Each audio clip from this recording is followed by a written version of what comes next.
اس کے دروازے پر لکھا دیکھا کہ نیکی کر دریا میں ڈال۔ یہ اس کو پڑھ کر سجدہ شکر بجا لایا۔ اب جو ذرا آگے بڑھا تو محل سے کچھ لوگ نکلے اور حاتم کو اندر لے گئے۔ وہاں کیا دیکھتا ہے کہ 100 برس کا ایک بوڑھا نورانی صورت تخت پر بیٹھا ہے۔ حاتم کو دیکھتے ہی اٹھا اور گلے لگا کر تخت پر بٹھایا، پھر طرح طرح کے کھانے کھلائے۔ حاتم نے پوچھا، آپ نے اپنے در دولت پر یہ کیوں لکھا ہے؟ اس نے کہا، میں لٹیرا تھا، رات کو مسافروں کو لوٹتا تھا اور دن کو مزدوری کرتا تھا۔ اس کے علاوہ 2 روٹیاں گھی لگا کر اور شکر چھڑک کر دریا میں پھینک دیتا تھا۔ کہتا کہ یہ کام اللہ کے واسطے کرتا ہوں۔ یوں ہی ایک مدت گزر گئی۔ ایک دن بیمار ہوا، مرنے کے قریب پہنچا۔ ایک دن بے ہوشی میں کیا دیکھتا ہوں کہ ایک شخص میرا ہاتھ پکڑ کر دوزخ دکھاتا ہے اور کہتا ہے کہ تیری جگہ یہ ہے۔ وہ مجھے دوزخ میں ڈالنے ہی والا تھا کہ اتنے میں 2 فرشتے آ گئے اور میرا بازو پکڑ کر کہنے لگے، اس کو ہم دوزخ میں نہ جانے دیں گے، اس کی جگہ دوزخ نہیں بلکہ جنت ہے۔ چنانچہ وہ مجھے جنت کی طرف لے گئے۔ وہاں ایک بزرگ اٹھ کھڑا ہوا اور کہنے لگا کہ اس کو کیوں لائے؟ ابھی تو اس کی عمر کے 200 برس باقی ہیں۔ اس کا ہم نام ایک اور ہے، اس کو لے آؤ۔ یہ سن کر وہی دونوں مجھ کو یہاں پہنچا گئے اور کہنے لگے کہ ہم وہی 2 روٹیاں ہیں جو اللہ کے واسطے تو دریا میں ڈالتا تھا۔ اتنے میں مجھے ہوش آ گیا۔ میں اللہ سے دعا کرنے لگا۔ جب صبح ہوئی تو 2 روٹیاں دریا میں ڈالنے گیا کہ 100 دینار پانی سے نکل پڑے۔ میں ان کو اٹھا لایا اور شہر میں ڈھنڈورا پٹوایا کہ اگر کسی کا مال دریا میں گر پڑا ہے تو مجھ سے لے جائے۔ رات کو خواب دیکھتا ہوں، ایک شخص کہتا ہے، ایک بندہ خدا، وہ 2 روٹیاں تیرے کام آئیں۔ اللہ کا حکم ہے 100 دینار تجھے ہر روز ملا کریں۔ تو ان میں سے کچھ اللہ کی راہ میں خرچ کر اور باقی سے اپنی گزر اوقات کر۔ اتنے میری آنکھ کھل گئی، سجدہ شکر بجا لایا، پھر یہ عمارت بنوائی اور اس کے دروازے پر یہ جملہ لکھوا دیا، مجھے اب اسی طرح سے 200 دینار ملتے ہیں۔ میں مسافروں اور فقیروں کو دیتا ہوں اور یاد الہی مشغول رہتا ہوں۔ اب 100 برس میری عمر کے باقی ہیں اور اس عمارت کے بنے ہوئے 100 برس ہو چکے ہیں۔ یہ سن کر حاتم نے اللہ کا شکر ادا کیا اور 3 روز اس کے پاس رہا۔ چوتھے دن اس بزرگ سے رخصت ہو کر شاہ آباد کی طرف چلا۔ تھوڑے دنوں کے بعد ایک جنگل میں جا پہنچا، جہاں کیا دیکھتا ہے کہ ایک کالا سانپ ایک خوش رنگ سانپ سے لڑ رہا ہے، وہ عنقریب مار ڈالنے والا ہے۔ حاتم نے کالے سانپ کو للکارا اور کہا، اے موذی خبردار! یہ سن کر وہ ڈرا اور چلا گیا۔ دوسرا سانپ بھاگنے کی تاب نہ رکھتا تھا، درخت کے نیچے ٹھہر گیا۔ حاتم نے کہا، اے سانپ، جب تک تو بحال نہ ہوگا میں کہیں نہ جاؤں گا۔ ذرا دیر بعد وہ توانا ہوا اور درخت پر چڑھ کر آدمی کی شکل اختیار کر گیا۔ حاتم کو تعجب ہوا۔ اتنے میں اس نے کہا، اے عزیز، میں جن کی قوم سے ہوں۔ اس شہر کا بادشاہ میرے باپ کا غلام ہے۔ ایک مدت سے یہ میری جان کا دشمن ہے۔ آج قابو پا کر مارا چاہتا تھا کہ اللہ نے تجھ کو میری حفاظت کے لیے بھیجا۔ پھر وہ حاتم کو اپنے گھر لے گیا۔ صبح کو شہزادے نے اس غلام کی گردن ماری اور حاتم رخصت ہو کر شاہ آباد کی طرف روانہ ہوا۔ خرچ وہ 2.5 برس اور 15 دن کے بعد شاہ آباد میں داخل ہو کر سرائے میں اترا اور منیر شامی سے ملا۔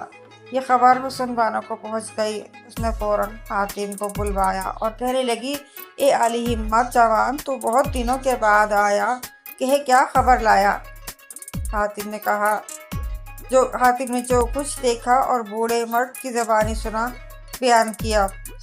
حسن بانو یہ سن کر نہایت خوش ہوئی۔ کئی خوان میووں کے بھجوائے۔ حاتم نے منیر شامی کے ساتھ کھانا کھایا اور اس سے کہا، اب میں تھوڑے دنوں میں ہی باقی سوالوں کے لیے بھی روانہ ہوں گا، قطعی پریشان نہ ہو۔ پھر حسن بانو کے پاس گیا اور کہنے لگا، اے حسن بانو، اب کون سا سوال ہے؟ جلد بتا کہ میں اس کے لیے کمر بستہ ہو جاؤں۔ حسن بانو نے کہا، میرا تیسرا سوال یہ ہے کہ ایک شخص جنگل میں کھڑا کہتا ہے، کسی سے بدی نہ کر، اگر کرے گا تو وہی پائے گا۔ حاتم سوال سن کر چل پڑا۔ ایک مہینے کے بعد ایک ایسا پہاڑ نظر آیا جو آسمان سے باتیں کر رہا تھا۔ جب قریب پہنچا تو رونے چلانے کی آواز سنائی دی، اور آگے بڑھا تو کیا دیکھتا ہے کہ ایک نوجوان خوشرو ایک سنگ مرمر کی سل پر آنکھیں بند کیے کھڑا ہے اور درخت کی ڈالی پکڑے آہو فغاں کر رہا ہے۔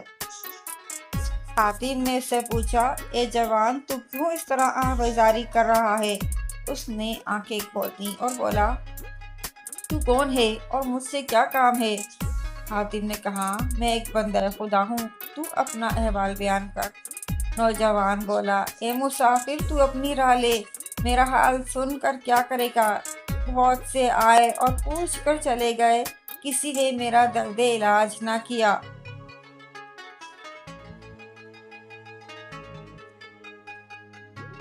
پھر جب حاتم نے بہت اصرار کیا تو وہ نوجوان نے اپنی داستان یوں شروع کی، اے درد مند مسافر، میں سوداگر ہوں۔ میرا قافلہ روم کو جاتا تھا۔ صبح کو اس پہاڑ پر اور اس درخت کے نیچے پہنچا۔ یہاں ایک پری ذات کو دیکھ کر میں اپنے ہوش کھو بیٹھا۔ مونچھ پر گلاب چھڑکنے لگی۔ جب مجھے ہوش آیا تو اٹھ کھڑا ہوا اور پوچھا، اے نازنین، تو کون ہے؟ اس نے کہا، میں پری ذات ہوں، یہ پہاڑ اور قلعہ میرا ہے۔ میں تجھ سے آدمی چاہتی تھی، سو خدا نے آج ملا دیا۔ یہ باتیں سن کر میں ایسا دیوانہ ہو گیا کہ اپنے مال اور قافلے کو بھول گیا۔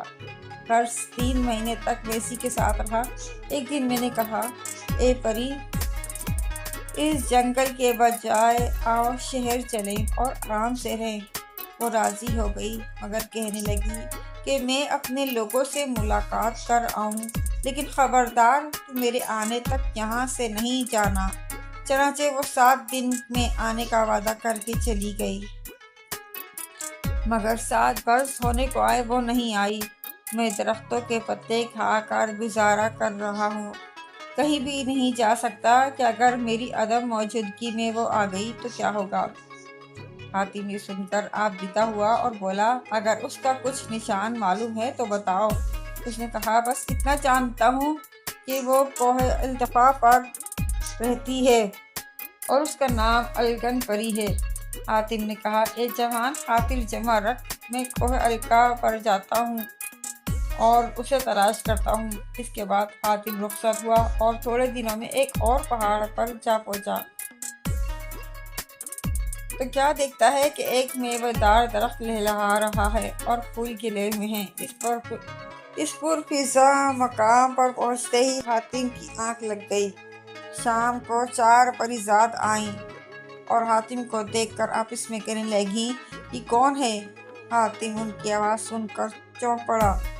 پھر ان کے پوچھنے پر اس نے کوہ الکا اور الکن پری کے بارے میں بتایا۔ وہ سن کر کہنے لگی کہ الکن پری تو الکا کے پہاڑ کی شہزادی ہے، بہرحال تجھے الکا کی راہ دکھلا دیں گے۔ خرس رات وہ ان کا مہمان رہا اور صبح ہوتے ہی کوہ الکا کا راستہ لیا۔ 7 دن تک سفر کرتا رہا۔ 8ویں دن ایک جگہ رک گیا اور کہنے لگی، اس سے آگے ہم نہیں جا سکتے کیونکہ یہاں ہماری سرحد ختم ہو جاتی ہے۔ حاتم ان سے رخصت ہوا اور آگے چلا۔ 1 مہینے کے بعد ایک ایسی جگہ پہنچا، وہیں رات قیام کی۔ 2-4 گھڑی رات کی گزری ہوگی کہ بستی کی طرف سے رونے کی آواز سنائی دی۔ حاتم ادھر چل پڑا جدھر سے آواز آ رہی تھی۔ دور جا کر کیا دیکھتا ہے کہ ایک جوان بے اختیار رو رہا ہے۔ حاتم نے کہا، تو کیوں رو رہا ہے؟ جوان اس کی تسلی سے اور بھی دھاڑے مار کر رونے لگا اور کہنے لگا، میں سپاہی ہوں، روزگار کے واسطے نکلا تھا، راستہ بھول کر اس ملک میں آ گیا۔ بستی والوں سے حاکم کا نام پوچھا تو معلوم ہوا کہ اس شہر کا والی مسخر جادوگر ہے۔ یہ سن کر ڈرا اور جنگل کی طرف بھاگا۔ راہ میں ایک باغ دکھائی دیا میں شیر کے خیال سے گھوڑے سے اتر پڑا۔ 2-4 قدم ہی چلا ہوں گا کہ اتنے میں ایک ہال پریوں پر نظر پڑا۔ میں سمجھا کہ کسی امیر کی بیگمات ہیں، لہٰذا وہاں سے پھرا، مگر ان سب نے دوڑ کر اپنی بیوی کو خبر کر دی۔ وہ مسخر جادو کی بیٹی تھی، چنانچہ وہ مجھ کو ایک مکان میں بلوا کے لے گئیں۔ اتنے میں اس کا باپ باغ میں آ گیا، میرے گھوڑے کو دیکھ کر پوچھنے لگا کہ یہ کس کا گھوڑا ہے؟ کسی نے ڈر کے مارے نہ بتایا۔ وہ آگے بڑھا۔ اب جو اس نے مجھے اپنی بیٹی کے پاس دیکھا تو بڑا برہم ہوا اور اپنی بیٹی کو مار ڈالنے کے ارادے سے جھپٹا، مگر بیٹی کی انا درمیان میں آ گئی اور بولی کہ یہ جوان کسی شریف خاندان کا معلوم ہوتا ہے، بہتر یہی ہے کہ اس کے ساتھ شہزادی کی شادی کر دی جائے۔